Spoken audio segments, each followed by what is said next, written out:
নববর্ষে রাজ্যের দিকে দিকে ইডির অভিযান। অবৈধ অনুপ্রবেশ ও ভুয়ো পাসপোর্ট মামলায় সক্রিয় ইডি। একসঙ্গে ৮ জায়গায় তল্লাশি ইডির। বিরাটি, বেকবাগান, গেদে সহ একাধিক জায়গায় তল্লাশি ইডি আধিকারিকদের। অবৈধ অনুপ্রবেশকারীদের ধরতেই এই তল্লাশি অভিযান, এমনটাই সূত্রের খবর। এই মুহূর্তের বড় খবর, অবৈধ অনুপ্রবেশ ও ভুয়ো পাসপোর্ট মামলায় সক্রিয় ইডি। অবৈধ অনুপ্রবেশ এবং ভুয়ো মামলায় অভিযানে নেমেছেন ইডি আধিকারিকরা। বিস্তারিত জানবো, আমাদের সঙ্গে টেলিফোনে রয়েছেন প্রতিনিধি বিউ সরকার। বিউ, ইডির সক্রিয় হয়েছেন অবৈধ অনুপ্রবেশ এবং ভুয়ো পাসপোর্ট ধরতে, কি জানা যাচ্ছে এই মুহূর্তে, কি তথ্য?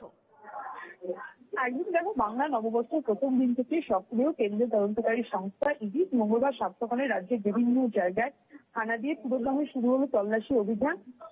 এই প্রতিবেদন এবং কলকাতা, বিরাটি সহ মোট ৮ জায়গায় ইডি আধিকারিকরা তল্লাশি চালায়। যেটা জানা গেছে যে বেগবাগান এলাকায়, বিরাটি এলাকায়, গেদে সহ মোট রাজ্যে ৮ জায়গায় তল্লাশি চালাচ্ছেন ইডি আধিকারিকরা।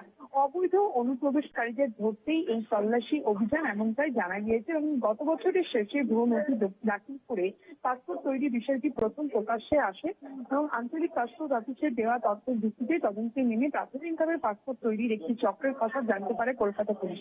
একে একে গ্রেপ্তার হন মোট 10 জন। তাদের মধ্যে একজন প্রাক্তন পুলিশ আধিকারিক এবং ডাক বিভাগের দুজন কর্মীও ছিলেন।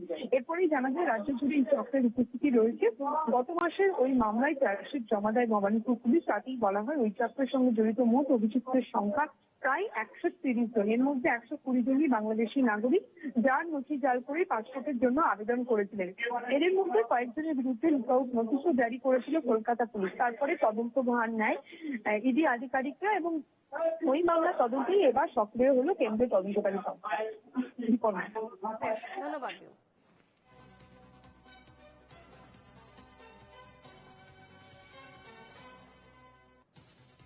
অবৈধ অনুপ্রবেশ ও ভুয়ো পাসপোর্ট মামলায় সক্রিয় ইডি। সকাল থেকে ইডির তল্লাশি।